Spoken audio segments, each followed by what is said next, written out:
Proses infeksi. Ada 5 tahapan penyakit antara lain inkubasi, prodromal, penyakit, penurunan, dan periode pemulihan. Masa inkubasi itu terjadi pada penyakit akut setelah awal masuknya patogen ke inang pasien.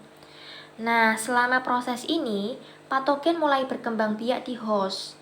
Namun, jumlah partikel patogen, sel atau virus yang ada tidak mencukupi untuk menyebabkan tanda dan gejala penyakit. Masa inkubasi itu dapat bervariasi dari 1-2 hari pada penyakit, 1 atau 2 hari pada penyakit akut hingga berbulan-bulan atau bertahun-tahun pada penyakit kronis tergantung pada patogen. Nah, faktor-faktor yang terlibat dalam menentukan panjang periode inkubasi itu beragam dan dapat mencakup kekuatan patogen, kekuatan pertahanan imun pejamu, tempat infeksi, jenis infeksi, dan ukuran dosis infeksi yang diterima. Selama masa inkubasi ini, pasien tidak menyadari bahwa penyakit mulai berkembang.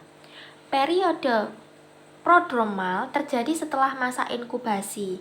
Selama fase ini, patogen terus berkembang biak dan host mulai mengalami tanda-tanda umum dan gejala penyakit yang biasanya hasil dari aktivasi sistem kekebalan tubuh seperti demam, nyeri, bengkak, atau peradangan. Biasanya tanda dan gejala seperti itu terlalu umum untuk menunjukkan penyakit tertentu. Mengikuti periode prodromal merupakan periode penyakit atau periode akut yang dimana tanda dan gejala penyakit paling jelas.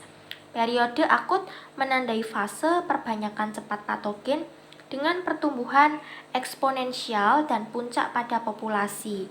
Gejala sangat terasa, baik khusus untuk organ yang terkena maupun secara umum karena respons yang kuat dari sistem kekebalan tubuh.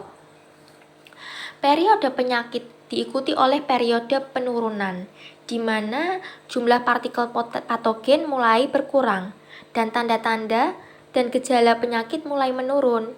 Namun, selama periode penurunan, pasien menjadi rentan mengembangkan infeksi sekunder karena sistem kekebalan tubuh sudah dilemahkan oleh infeksi primer. Periode terakhir dikenal sebagai periode pemulihan. Masa pemulihan merupakan saat host pulih secara bertahap dan kembali ke baseline. Beban patogen mulai menurun, tetapi mungkin tidak sepenuhnya dihilangkan dengan segera. Maka tuan rumah dapat terus menjadi sumber infeksi bahkan meskipun sudah merasa lebih baik.